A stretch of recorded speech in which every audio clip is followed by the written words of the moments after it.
Graças a paz, meus irmãos, boa noite. Vamos abrir a palavra do Senhor no Salmo de número 9. Seguimos a saga aí, meditando nesses textos tão preciosos da Escritura, e hoje chegamos no Salmo 9.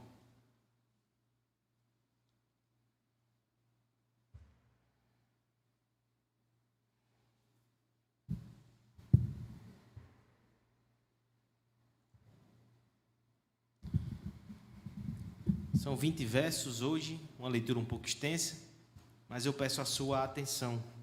Acompanhe com fé, com esperança, a leitura da palavra de Deus. É através dela que o Senhor vai falar conosco nessa noite. Louvar-te-ei, Senhor, de todo o meu coração. Contarei as tuas maravilhas. Alegrar-me-ei e exultarei em ti. Ao teu nome, ó Altíssimo, eu cantarei louvores. Pois ao retrocederem os meus inimigos, tropeçam e somem da tua presença. Porque sustentas o meu direito e a minha causa. No trono te assentas e julga retamente. Repreendes as nações, destrói o ímpio, e para todo sempre lhe apagas o nome. Quanto aos inimigos, estão consumados, suas ruínas são perpétuas. Arrastaste as suas cidades, até a sua memória pereceu, mas o Senhor permanece no seu trono eternamente, trono que erigiu para julgar. Ele mesmo julga o mundo com justiça, administra os povos com retidão. O Senhor é também alto refúgio para o oprimido, refúgio nas horas de tribulação. Em ti, pois, confiam os que conhecem o teu nome, porque tu, Senhor, não desamparas os que te buscam. Cantai louvores ao Senhor que habita em Sião. Proclamai entre os povos os seus feitos. Pois aquele que requer o sangue lembra-se deles e não esquece do clamor dos aflitos. Compadece-te de mim, Senhor. Vê a que sofrimentos me reduziram os que me odeiam. Tu que me levantas da porta da morte, para que às portas da filha de Sião eu proclame todos os teus louvores e me regozije da tua salvação. Afundam-se as nações na cova que fizeram, no laço que esconderam, prenderam-se-lhes o pé. Faze-se conhecido, ó Senhor, pelo juízo que executa. Enlaçado está o ímpio nas obras de suas próprias mãos. Os perversos serão lançados no inferno, e todas as nações que se esquecem de Deus, pois o necessitado não será para sempre esquecido. E a esperança dos aflitos não se há de frustrar perpetuamente. Levanta-te, Senhor, não prevaleça o mortal. Sejam as nações julgadas na tua presença. Infunde-lhe, Senhor, o medo. Saibam as nações que não passam de mortais. Vamos pedir ao Senhor que nos ajude a entender a sua palavra, para que ela toque os nossos corações com a graça de Cristo nessa noite. Pai bendito, nós estamos diante da Tua Palavra, reconhecemos a nossa incapacidade de entendê-la sem o Teu auxílio. Sem o Teu Santo Espírito nós não conseguimos compreender de fato a Tua voz que fala pela Palavra. Abre os nossos ouvidos, abre os nossos corações, para que nessa noite sejamos edificados por Ti, em nome de Jesus. Amém. A indefinição, ela maltrata o coração. Aquelas empreitadas que nós começamos e há uma neblina à nossa frente, de modo que nós não sabemos o que nos aguarda do lado de lá. Se é sucesso, se é festa, se é fracasso, se é choro. A incerteza maltrata o coração. No entanto, faz parte da vida lidar com isso. Poderíamos até dizer que é nisso que consiste a vida. Em mesmo diante das incertezas, agir com coragem, agir com prudência, arriscar-se, lançar as nossas sementes, intentar os nossos projetos, mesmo sem saber o que virá. É claro que isso não é fácil. Está aqui a raiz daquela ansiedade que tanto nos maltrata. Não saber o que vai acontecer amanhã. a completa incapacidade de controlar todas as variáveis e garantir o resultado que almejamos. A gente não tem como fazer isso. Nós precisamos, então, aprender a viver exatamente com esse sentimento. Mas não é sobre isso que eu quero falar hoje. Eu não quero falar sobre indefinição, sobre incerteza. Eu quero falar sobre certeza. Eu quero falar sobre definições. Porque se vive angustiado e ansioso aquele que não sabe o que o amanhã o reserva, como deve viver então aquele que pela palavra recebe a preciosa revelação que no fim a vitória é certa para Deus e para o seu povo? Como deve viver então aquele que conhece o amanhã, porque Deus já está lá e já anunciou como tudo vai acontecer? E Ele nos diz que o som que ecoa é um som de festa e de celebração. Como deve viver aquele que enfrenta batalhas hoje, com certeza, mas que as enfrenta na esperança, na convicção de que é mais do que vencedor em Cristo Jesus e que por fim será manifesto esse triunfo. O seu Deus irá no final coroar os seus esforços. Essa promessa nos pertence. E nós precisamos saber como viver diante de uma situação assim. O Salmo 9, ele tem exatamente essa tensão no ar. Verso 1 até o verso 12, nós temos Davi descrevendo uma vitória. Uma vitória em termos retumbantes. E parece que nós estamos lá e nós vibramos ao lado do rei, porque é de fato uma vitória muito forte, muito definitiva. Mas nos versos 13 até o verso 20, a gente percebe que na verdade Davi está na luta ainda. Ainda está sofrendo, os inimigos estão no seu encalço. O que acontece aqui, portanto, é uma antecipação da vitória prometida pela fé.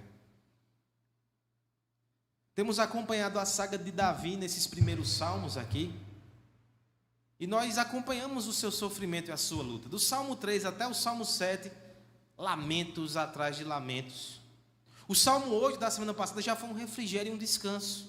Quem é o homem? Davi lembra os propósitos de Deus para a sua vida enquanto homem. O Salmo 9 continua nessa trilha de refrigério, mas também desafia. Porque se por um lado o salmista revela essa visão magnífica que nós compartilhamos com ele, a vitória do reino de Deus é certa. Por outro, a partir desse salmo, nós também seremos desafiados a tomar algumas atitudes. Já hoje, nós veremos, irmãos, que se a vitória final já é certa, nós devemos, em primeiro lugar, começar o louvor hoje. Se a vitória final é certa, o louvor deve começar hoje. Versos 1 até o verso 12, é a primeira parte do nosso salmo. Mas veremos também que se a vitória final já é certa, o louvor deve começar hoje e o clamor deve nos acompanhar em todo o tempo. Versos 13 ao verso 20. As respostas que devemos dar então a essa promessa da vitória final de Deus e do seu reino é louvor hoje e é clamor até o final dessa jornada, até o final dessa batalha. Vamos ler juntos os dois primeiros versos. Na verdade, esse ponto vai do verso 1 até o verso 12, mas para poupar aí a sua voz, verso 1 até o verso 2. Vamos ler juntos, peço a cooperação da igreja. Louvar-te-ei, Senhor,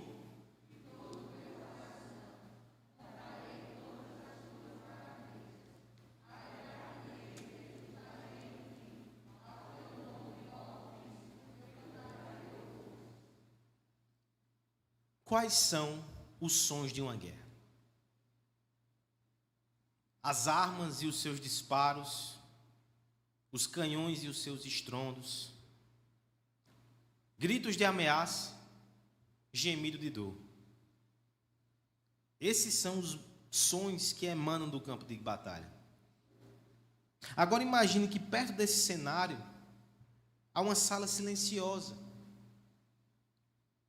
Nesta sala está o cetro, está a coroa, está todos os símbolos da grande vitória, e ela está imparcial e silente, silenciosa, esperando que alguém se sagre vencedor no campo de batalha para ali ser coroado. Esse som silencioso e imparcial, ele não nos pertence. Nós não somos ouvintes, nós não somos espectadores nessa batalha, telespectadores dessa batalha espiritual, que ficamos de longe, impassíveis, esperando para ver o resultado do confronto. Nós estamos no campo de batalha. Nós gritamos, nós choramos, nós gememos, nós estamos na batalha. Mas ao mesmo tempo, temos boas novas. O nosso general, ele é muito forte. A vitória é certa ao lado dele. Então, mesmo no campo de batalha, nós já podemos antecipar sorrisos e canções. Olha o que Davi faz aqui nesses versos que acabamos de ler. Veja como ele descreve um coração que adora a Deus, com muita intensidade. Louvar-te-ei, Senhor, de todo o meu coração. Primeiro, ele mostra uma postura, ele revela uma postura para nós. A sua postura é postura de louvor. Ele vai abrir os lábios. E não somente os lábios. O coração dele está envolvido nisso. Ele é sincero. Ele se entrega por completo nessa tarefa de adoração. A segunda linha do primeiro verso vai descrever, inclusive, o que seria louvor. Contarei todas as tuas maravilhas. Aqui nós podemos até extrair uma definição de louvor. O que é louvor, se não anunciar ou proclamar a singularidade do ser de Deus e das suas maravilhas e dos seus feitos? É isso que é louvar. É proclamar como Deus é incomparável, é único, é maravilhoso e como Ele tem feito coisas assombrosas na vida do povo de Deus. Davi está se prontificando a fazer isso. E no verso 2 ele ainda vai qualificar esse louvor. Olha os termos que ele usa.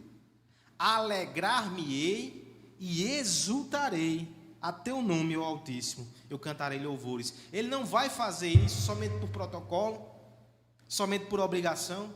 Ele vai fazer isso com alegria no coração. Ele vai exultar.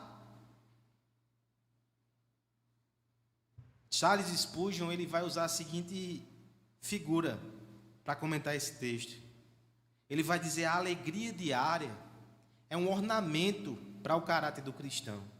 E é uma toga adequada para os coristas de Deus. Você sabe aqueles corais, né, que você veste uma toga para cantar?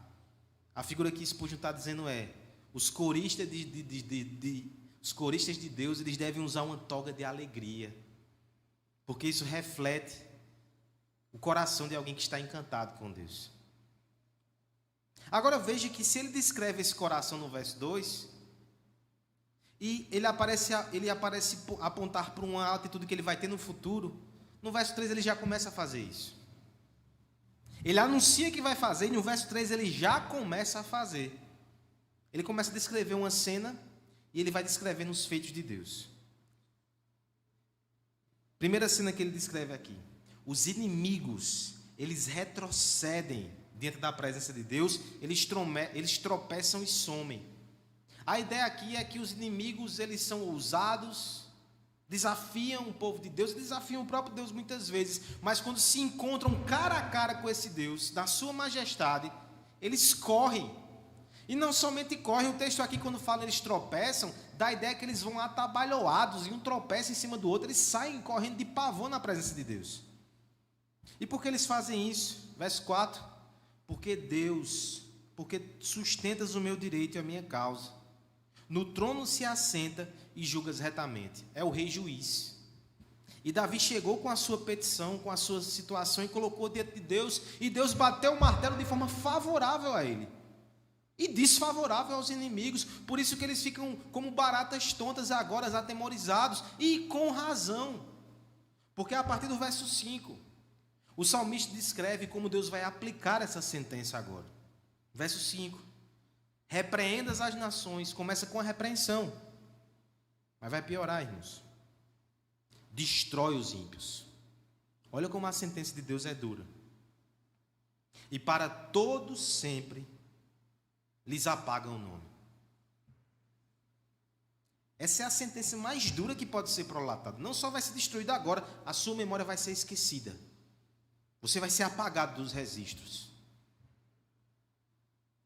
Veja que Davi está descrevendo um aspecto do ser de Deus e uma parte dos seus feitos, que são os feitos de juízo de Deus, e ele já está louvando por causa disso. Agora ele passa dos feitos para os atributos, fazendo uma transição. Os versos 6 e 7 fazem essa transição, em forma de contraste. Davi olha mais uma vez para os seus inimigos e descreve a situação deles. Quanto aos inimigos, estão consumados, ou seja, eles estão aniquilados, acabou a rebelião. Suas ruínas são perpétuas, ou seja, não há nada que eles possam fazer para edificar de novo as suas construções, acabou. Arrasaste as suas cidades, até a sua memória pereceu. Fim. Mas olha o contraste com Deus do verso 7. Mas o Senhor permanece no seu trono eternamente. Trono que erigiu para julgar. Ele mesmo julga o mundo com justiça e administra os povos com retidão. Por favor, pare e observe quantos atributos de Deus não são mencionados aqui nessa adoração. Justo juiz, soberano e majestoso, eterno, reto, ele julga com retidão, ele é santo. Veja os atributos de Deus e veja o contraste com os homens. O que Davi está fazendo aqui é exaltando a Deus. Inclusive no juízo dos adversários, Deus é exaltado. Mas veja, todos esses atributos divinos que são verdadeiros e estão na revelação bíblica, eles também causam um certo pavor no coração. Poderoso, santo, justo, implacável, totalmente reto. Mas aí o verso 9 balanceia isso, né? Ele não é só justiça, nem santidade, nem majestade. Tem o outro lado do seu caráter, que é convidativo para pecadores arrependidos. Verso 9. O Senhor é também o alto refúgio.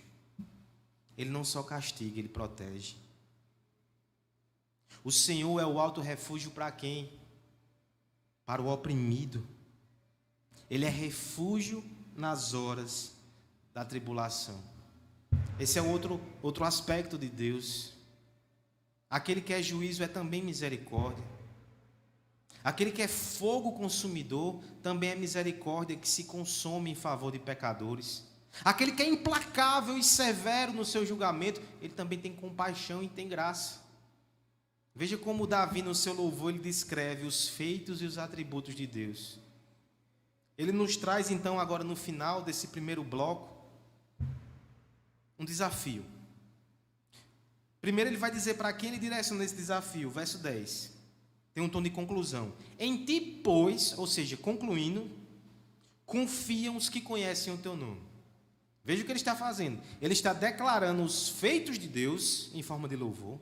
Ele está destacando os atributos de Deus. Agora olha para nós e diz, olha, quem conhece o nome desse Deus, confia nele. Confia nele por quê? Verso 10. Porque ele não desampara os que o buscam. Nós confiamos nele. Se confiamos, então veja o que ele vai dizer agora no verso 11. Ele nos amarra e agora ele entra com o imperativo. É o primeiro imperativo aqui do texto. Cantai louvores ao Senhor que habita em Sião. Proclamai entre os povos os seus feitos. Davi está chamando cada um de nós aqui para fazer o que ele está fazendo.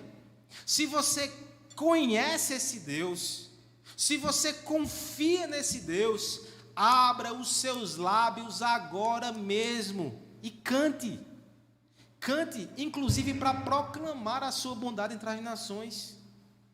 Quando nós paramos para pensar que esse homem aqui está no meio de uma tempestade pessoal, de uma aflição e de uma tribulação, e mesmo assim os seus lábios estão louvando a Deus, isso aqui tem um efeito de proclamar como esse Deus é maravilhoso. Porque Davi está dizendo que Deus é maior do que a sua provação. E quando nós adoramos a Deus no meio da tempestade, nós fazemos isso também. É um testemunho para o mundo e também é um alento e um lenitivo para o nosso coração. Ele termina lembrando, verso 12. Pois aquele que requer o sangue, lembra-se deles. De quem? Dos inimigos. Deus está vendo tudo. Ele vai requerer o povo, o sangue do seu povo que é vitimizado. Lá em Apocalipse fala sobre isso. Os mártires, eles clamam a Deus e dizem: Senhor, até quando nosso sangue vai ser derramado sem a devida punição? Deus diz: eu vou derramar o meu juízo. Ele não ignora o sangue derramado em favor do seu nome. Ele está dizendo: esperem. Verso 12: ele não esquece do clamor dos aflitos. Ele não esquece. Cada gemido, cada oração, cada pedido, cada lágrima que é depositado aos pés do nosso Deus, ele é guardado no coração do Senhor. E ele ouve, ele é compassivo. Por isso que nós devemos cantar a esse Deus maravilhoso. Porque se nós nos impressionamos com esses atributos aqui que Davi demonstra, muito mais deve nos maravilhar o fato que um dia um filho de Davi encarnou esses atributos de uma forma incomparável. O salmista, em outro texto, lá no Salmo 85, vai dizer que a justiça e a misericórdia se beijam. Isso acontece na cruz do Calvário. Sabe esse Deus aqui que é implacável, que é julgador, que é severo e que não tolera o mal? Ele foi demonstrado na cruz do Calvário. O santo, o justo, o Filho amado de Deus, pagou pecados na cruz. E ali está claro que Deus é justo, Ele não tolera o mal. E Ele vencerá o mal. Mas na cruz também, nós temos a demonstração mais clara que esse Deus também tem um coração muito compassivo. Ele não é somente fogo consumidor, Ele é aquele que se consome. É o coração em chamas, que é partido para que pecadores sejam acolhidos. Esse é o nosso Cristo, esse é o nosso Deus. Diante dessa revelação, diante dessa cruz, diante desse Rei, nós precisamos abrir os nossos lábios em toda circunstância, já hoje, mesmo no meio das batalhas. Há um exemplo bíblico que nos desafia a isso. Esther narra a saga do povo de Deus quando vivia sob o domínio do Império Persa. O capítulo 3 de Esther mostra que o rei Xerxes, ele faz um decreto terrível e ímpio. Era início do ano, mas nesse decreto há um anúncio que no mês 12, ou seja, lá para o final do ano, a partir do dia 13 do mês 12, os judeus poderiam ter os seus bens espoliados, saqueados e a sua vida tirada, sem que as pessoas fossem punidas por causa disso.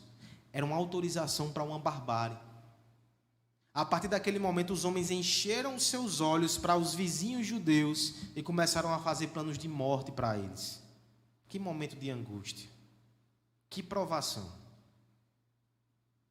Mas se você já teve contato com esse livro maravilhoso, Esther, se você não teve, eu sugiro que lê essa semana, são 10 capítulos só. Deus usa a rainha Esther e o seu tio Mardoqueu para fazer uma grande reviravolta e um grande livramento. Quando chegamos no capítulo 8, essa reviravolta toma forma. Primeiro eles vão peticionar junto ao rei Xerxes para que ele anule o seu decreto, mas o rei diz: é impossível. Aqui na Pérsia isso não existe não. Se eu assinei, é irrevogável. O decreto continua de pé. Mas Mardoqueu, eu faço o seguinte: pego o meu anel, redijo um novo decreto e carimbe. Com o novo decreto você pode resolver essa situação de alguma forma. Iluminado pela sabedoria de Deus, olha o que Mardoqueu faz. O novo decreto, ele permite que nesse dia, 13 de dezembro, quando os homens intentarem contra os judeus podem pegar em armas para se defender e podem se reunir para defenderem juntos as suas famílias. É uma autorização para uma guerra dentro do Império Persa. Só que Mardoqueu entendeu que no momento que o imperador ele emite esse decreto, e ele o faz no 3º mês do ano corrente, a partir daquele momento as pessoas vão ser dissuadidas de ir contra os judeus. Ninguém quer uma guerra. Uma coisa é você atacar quem não pode se defender. Quem pode se defender é outra história. Interessante, irmãos, que esse decreto, ele é prolatado e ele é comunicado no mês 3. Mas ele só vai ter vigência lá em dezembro. Ou seja, 9 meses de espera. Quase um parto. Mas Esther, capítulo 8, nos mostra que o povo de Deus, quando recebe aquele comunicado, ele se alegra e ele começa a festejar.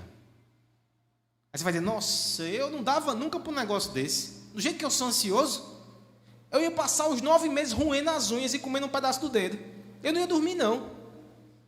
Mas aquele povo comemorou naquele momento porque eles sabiam de duas coisas. Primeiro, o decreto do rei é irrevogável. É irrevogável. Se o rei Xerxes assinou, tem o que fazer não, é certo. Eles vão se defender e aquele povo não vai os atacar. E a segunda coisa é que eles perceberam naquilo tudo o agir de Deus. Deus estava a favor deles. Poderiam descansar e poderiam festejar. De igual modo, irmãos, mesmo vivendo no império hostil dos homens, mesmo respirando ares de ameaça contra nós o tempo todo, existe um decreto prolatado pelo Rei do Universo que diz que nós seremos mais do que vencedores em Cristo Jesus. E quem pode mais do que Deus? Ele não volta atrás, está selado com o sangue do Cordeiro. Você é vitorioso em Cristo Jesus, por isso você pode celebrar hoje e agora. Deus está ao seu favor. Cante hoje, celebre hoje, abra os seus lábios e proclame a grandeza de Deus. Eu sei, irmãos, que isso é desafiador para a semana e para os dias que nós temos vivido. Eu lutei com esse texto essa semana. Mas o Senhor quer arrancar dos nossos lábios o louvor que vem da fé. E existe um momento mais propício do que esse? Eu lutava com esse texto essa semana, nós passamos algumas angústias e lutas, e eu pensava, o momento mais propício de louvar a Deus é esse. É esse o momento mais propício. A tempestade é uma oportunidade de proclamar a grandeza de Deus no momento mais inesperado possível. É uma oportunidade que Deus nos dá e nós devemos louvar o nosso Deus, inclusive para o benefício da nossa alma. Nós precisamos encher a nossa alma com louvor. Um pregador do passado dizia assim: quando os marinheiros eles levantam as suas âncoras, eles cantam uma canção. O homem do campo, quando vai arar a terra debaixo do sol causticante, ele canta uma canção para animar. Os soldados, quando saem à guerra, eles cantam canções bélicas para estimular um ao outro no combate. E por que os crentes vão ficar calados? Nós precisamos render graças a Deus o tempo todo, adorar o seu nome, louvar o seu nome, proclamar os seus feitos, porque Ele merece, porque Ele é digno, porque o mundo precisa ouvir e porque eu preciso encher o meu coração com esse louvor para fortalecer a minha fé. Nós precisamos disso. De modo algum aqui eu estou dizendo que nós devemos ignorar os desafios do tempo presente. É correto muitas vezes você sentir como se fosse uma pequena jangadinha no mar. E há tempestade para todo lado, as ondas estão agitadas, o mar parece um oceano sem fim. E você pensa que vai naufragar.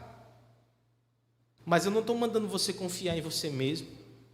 Eu quero que você olhe pelos olhos da fé a grande embarcação que vem ao seu refúgio para te resgatar do mar bravio. O capitão que está no leme é o autor da salvação, é o nosso Senhor Jesus Cristo que vem resgatar a sua igreja. Ele está vindo pelos olhos da fé. Contemple essa visão e que o som de esperança seja como uma brisa que invade o seu pulmão, que arranca um sorriso do teu lábio, mesmo que o olho esteja chorando. Que sua boca se abra e que você comece a proclamar as maravilhas do nosso Deus, a grandeza e a glória do nosso Cristo. Nós devemos louvar hoje, agora e sempre. Mas deixa eu me dar só um aviso importante aqui. Nem todos cantarão quando esse Deus se revelar. O texto mostra, irmãos, que alguns celebram os oprimidos, mas os opressores, eles tremem com razão, porque serão destruídos. Mas veja o que o Senhor faz. Ele primeiro repreende, antes de destruir.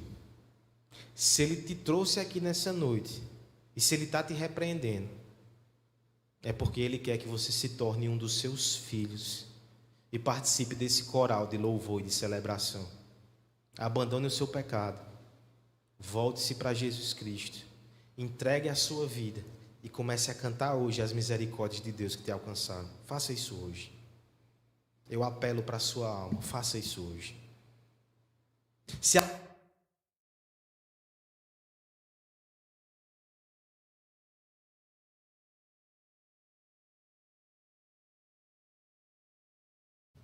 Se a vitória final é certa, nós devemos começar o louvor hoje. E o clamor também deve nos acompanhar em todo o tempo. Essa é a segunda verdade do texto. Versos 13 ao verso 20. Eu peço que os irmãos leiam os versos 13 e 14 do nosso texto. Compadece-te de mim.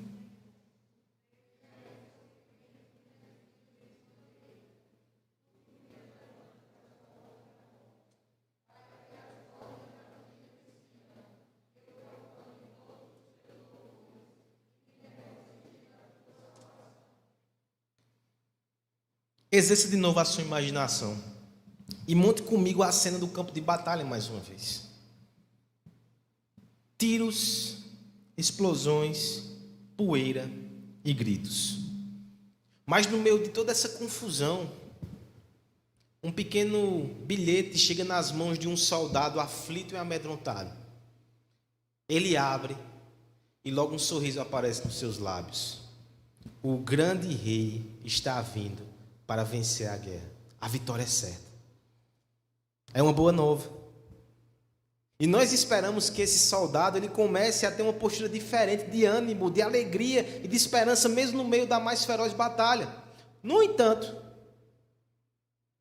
nós o julgaríamos como tolo e inconsequente se depois de ler essa boa nova ele se levantar e começar a andar de forma displicente no meio do campo de batalha, como se não houvesse mais inimigos ao seu redor que podem o acertar. Irmãos, a vitória é certa. Nós já devemos louvar, mas a batalha ainda está sendo processada ao nosso redor. O inimigo ainda está na nossa direção. E nós somos fracos, portanto, devemos continuar vigilantes. Devemos continuar clamando àquele que é forte, que pode nos salvar. É isso que acontece na segunda parte do texto. O salmista clama. Veja o clamor dele a partir do verso 13. Compadece-te de mim, Senhor. Vê a que sofrimento me reduziram os que me odeiam, tu que me levanta das portas da morte. Duas coisas. Primeiro, ele descreve de forma muito intensa os sofrimentos. Ele vai dizer que ele chegou às portas da morte, ou seja, é uma batalha feroz. Esse homem está louvando no meio de uma senhora tempestade. Às portas da morte ele chegou. Mas a segunda coisa é que, olha o uso que o salmista faz da sua teologia. Se no primeiro momento ele descreve Deus como compassivo e o adora, ele transforma a sua teologia em adoração, agora ele transforma a sua adoração em oração. Deus é compassivo, compadece de mim, ó Deus. Olha que uso precioso da teologia. Ele agora está clamando para que Deus se compadeça. E veja que Davi ora como poucos. Ele é um mestre na escola da oração. Ele vai argumentar com Deus. Olha como ele argumenta. Primeiro ele usa poesia, né? Verso 14. Para que as portas da filha de Sião eu proclame os teus louvores. Ou seja, Senhor, me tira da porta da morte e me bota na porta de Jerusalém para eu louvar o teu nome. Ele usa essas figuras poéticas. E agora veja os argumentos dele. Para que eu proclame todos os teus louvores. Veja, Davi já proclama na batalha. Ele está dizendo, Senhor, se eu te adoro aqui, imagina quando isso passar, Senhor, como eu não vou cantar os teus louvores com uma voz ainda mais empolgada. Eu vou cantar mais canções a ti, Senhor. Me salva. E ele vai dizer, e me regozije na tua salvação. Lembra que no verso 2 ele já se alegra no Senhor, mesmo no meio da provação. Ele vai dizer, quando passar a provação, aí o Senhor vai ver o que é alegria, Deus. Eu vou me alegrar ainda mais na tua presença. Olha como ele argumenta bem, né? No entanto, alguns poderiam pensar que o fato de Davi começar a clamar poderia ser um indício de hesitação ou de fraqueza, de dúvida. O raciocínio seria o seguinte: Deus não disse que vai dar vitória. E por que ele está clamando agora? Porque ele está pedindo misericórdia, Senhor, me ajuda. Deus não já disse que ia fazer? Essa postura ela não é encontrada em Davi. Ele não é hesitante. Veja os termos da sua oração como são confiantes. Ele olha no olho do furacão, no olho do inimigo e diz: afundem-se as nações na cova que fizeram, no laço que esconderam, prendesse os pés. Ele não tem medo dos inimigos. Ele sabe o fim dos inimigos. Verso 16: faze conhecido ao Senhor, pelo juízo que executa, enlaçado está o ímpio na obra das suas próprias mãos. Ele não está olhando para o ímpio, para o inimigo, não, ele está olhando para Deus, está dizendo: Deus se revela, se revela. Essa oração de Davi, ela assume tons até incômodos para nós. Talvez na leitura você se incomodou. Olha o que ele vai dizer no verso 17: os perversos serão lançados no inferno, e todas as nações que se esquecem de Deus. Isso aqui não é um homem que está titubeando, não. Ele sabe muito bem quem é Deus. Ele sabe o destino dos homens que se rebelam contra Deus. Ele vai, inclusive, dar uma justificativa para nós, para essa pena tão severa. Lembra que Deus disse que ia apagar o nome dos homens, que os nomes deles seriam esquecidos? Aqui ele vai dizer: vocês fizeram isso primeiro com Deus. Vocês esqueceram de Deus. A sentença vai ser simplesmente que Deus vai esquecer de vocês e vai fazer o nome de vocês esquecidos para todo sempre. Mas o contraste está aqui mais uma vez no verso 18. Pois o necessitado não será para sempre esquecido, e a esperança dos aflitos não há de se frustrar perpetuamente. Tem uma verdade muito preciosa aqui nesse verso. Existem momentos em que parece que somos esquecidos. O texto dá a entender isso, né? O texto diz, inclusive, que as nossas esperanças não vão ser frustradas perpetuamente. Ou seja, tem momento que a gente se frustra ainda e sente que Deus nos esquece. Momentos de dor, de tristeza, decepção. Mas o salmista está dizendo: isso não vai durar para sempre. O Senhor vai agir em favor de vocês. Continuem clamando. Ele não despreza aquele que clama. O nosso irmão Calvino, comentando esse texto, vai dizer o seguinte: quando Deus promete a sua assistência para nós, Ele não está dizendo que vai nos livrar de todas as aflições. Ele está dizendo que vai nos socorrer por fim das aflições. E se muitas vezes Ele se demora e parece que não está atendendo ao nosso clamor, é porque Ele quer nos despertar a oração. Ele quer que oremos mais. As provações são convites de Deus para a oração. Você consegue enxergar isso no que nós estamos vivendo aqui? Talvez você saiu de casa muito agitado de manhã e nem teve aquele momento com Deus. Quando o WhatsApp do grupo da igreja começa a se mexer, é o tempo todinho pedidos de oração. É Deus: filho, pare e ore, clame, interceda, me busque. É o tempo todo Deus nos chamando à oração nesses dias. E Ele não faz isso para nos deixar frustrados. Ele faz isso para que a gente busque nele a esperança que não falha. Olha o final do texto. Olha como Davi termina com termos de confiança. Levanta-te, Senhor, não prevaleça o mortal. Sejam as nações julgadas na tua presença. Infunde-lhes, Senhor, o medo. Saibam as nações que não passam de mortais. Primeiro, há dois termos que se repetem aqui: mortais.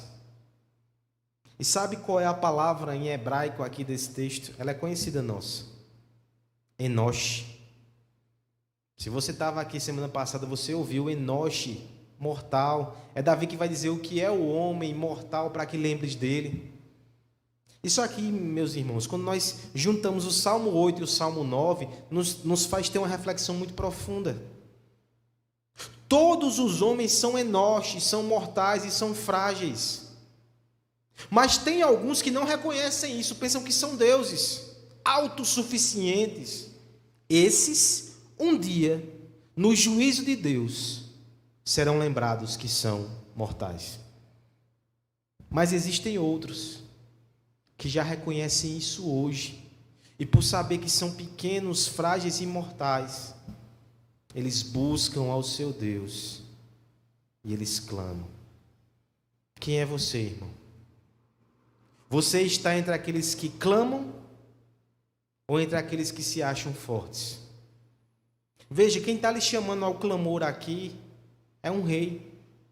Ele não tem vergonha de se dobrar e se curvar diante do Senhor. E veja, Davi aponta para um rei que não era somente homem, era Deus. E ele clamou todos os dias da sua vida para que cumprisse a sua missão. O nosso Senhor Jesus Cristo foi um homem de oração. Quem somos nós para não clamar também? Até hoje o Senhor Jesus clama por nós, intercede por nós ao lado do trono de Deus. Ele está com os braços abertos para receber o nosso clamor. Como é que a gente vai desprezar esse ministério?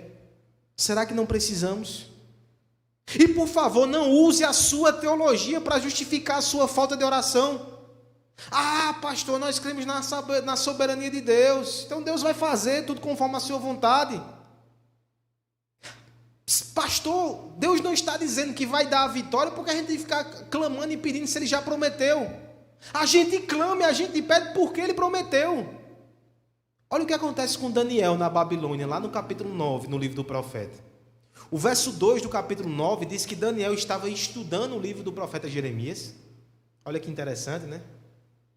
E ali ele percebe que faltam poucos anos para que se encerre o cativeiro babilônico. Pela interpretação do texto, ele entendeu que faltava pouco tempo para o cativeiro acabar. E o que é que ele faz? O verso 3 diz que ele se volta para o Senhor com orações, com súplicas, com jejum, com pano de saco. Deus tem comunicado promessas ao seu coração e tem te falado da vitória triunfal do reino de Deus. O que é que você vai fazer? Além de adorar, volte-se para o Senhor com orações, com súplicas, com quebrantamento, com pano de saco. Humilhe-se diante da presença de Deus em oração. Diga: Senhor, compadece-te de mim, fortalece as minhas mãos, guarda esse povo, nos faz avançar e chegar até o final dessa batalha, Senhor. Nós precisamos de Ti, nós somos o povo que clama, nós somos o povo que ora. Ore com fé, com esperança, não somente pelas necessidades que se apresentam todos os dias diante de nós, mas também pelas promessas de Deus. Ore porque Deus prometeu que ouviria as nossas orações.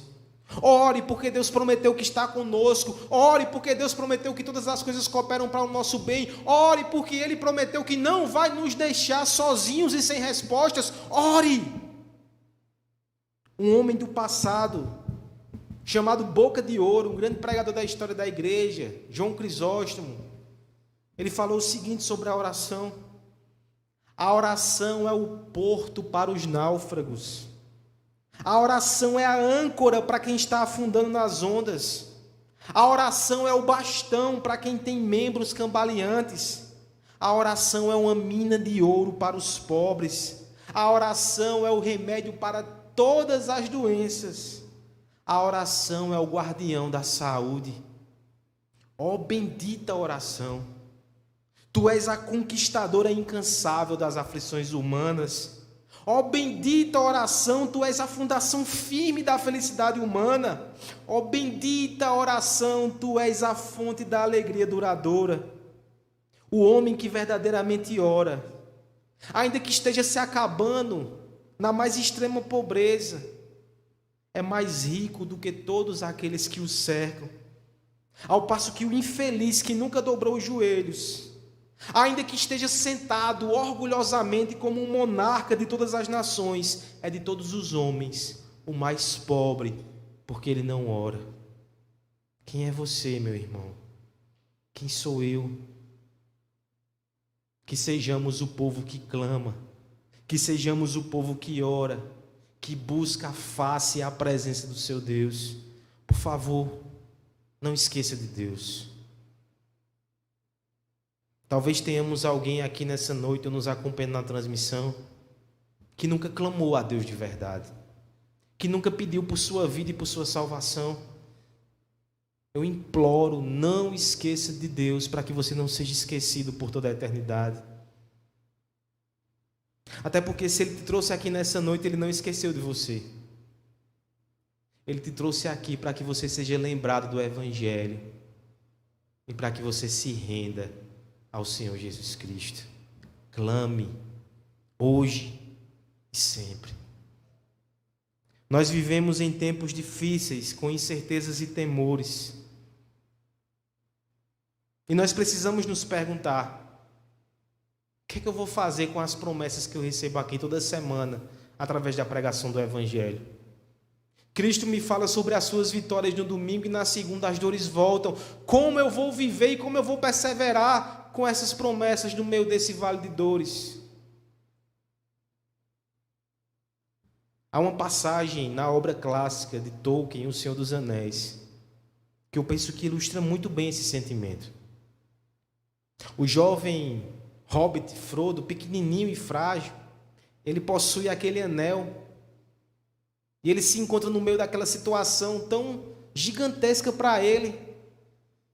A certa altura, depois de muita morte, depois de muito sofrimento, ele para desanimado, ele está cansado, ele está com medo. Ele acaba comentando com seu fiel escudeiro Sam, dizendo o seguinte: eu não sou capaz de continuar essa missão.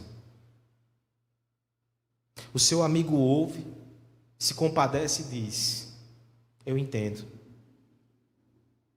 Porque eu creio que nós nem deveríamos estar aqui. Nós somos pequenos demais para essa guerra tão grande. A gente se sente assim também algumas vezes, né? Somos pequenos, enoche, mortais, uma pequena jangada. A tempestade de aprovação é tão grande. Mas aí Sam continua e diz o seguinte para o seu amigo: é como nas grandes histórias, senhor Frodo.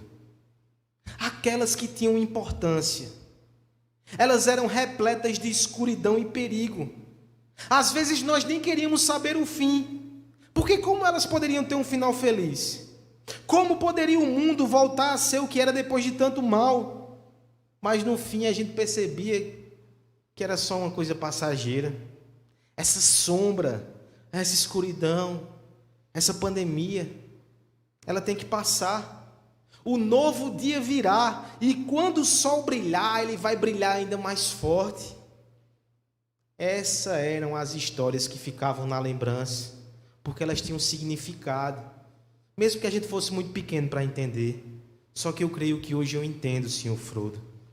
Aquelas pessoas, elas tinham milhares de oportunidades de voltar atrás e de desistir, mas elas não faziam. Elas seguiam em frente. Por quê? Porque elas tinham algo a se agarrar. Uma esperança, um desejo, um compromisso. Eu e você temos promessas de Deus para se agarrar. Nós temos a certeza da vitória de Jesus Cristo da sua volta. Nós temos a promessa que todo joelho se dobrará diante do nome do nosso Senhor. Ele será exaltado nos céus e na terra. E junto com essa promessa, nós temos uma missão. Nós somos chamados a cantar a alegria da salvação.